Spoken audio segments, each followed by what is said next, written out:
ప్రెగ్నెన్సీలో మామిడి పండు తినొచ్చా? ఇప్పుడు ఏంటంటే మనం సమ్మర్ సీజన్లో మామిడి పండు అనేది చాలా కామన్గా available food and it's a seasonal fruit. And మామిడి పండు ఇష్టం లేని వాళ్ళంటూ ఎవరు ఉండరు, అందరికీ తినాలని చాలా ఇష్టం. కానీ ప్రెగ్నెన్సీలో కొన్ని మిత్స్ ఉన్నాయి. అంటే ప్రెగ్నెన్సీలో మామిడి పండు తింటే బేబీకి వేడి అవుతుంది, మామిడి పండు తినడం వల్ల మిస్క్యారేజెస్ అవుతాయి అనేది ఇవన్నీ ఏంటంటే purely myths. There is no scientific reason for that.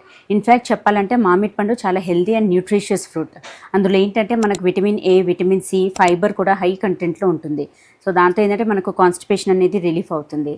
And ఇంకోటి ఏంటంటే అందులో natural sources of glucose natural sugars అనేది ఎక్కువగా ఉంటుంది.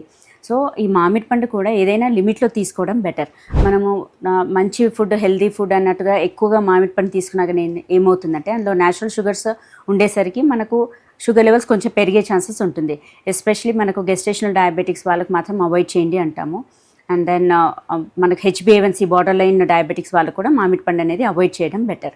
అదర్వైజ్ మనకు ఏ ఫ్రూట్ అయినా కానీ లిమిటెడ్ అమౌంట్స్లో తీసుకోవడం better option. And avoid taking on empty stomach. పరిగడుపున తీసుకుంటే ఏంటంటే కొంచెం ఎసిడిటీ, బ్లోటింగ్ సెన్సేషన్ అవ్వచ్చు. సో మనకు ఫుడ్తో పాటుగా or else immediately after food తీసుకోవడం బెస్ట్ ఆప్షన్.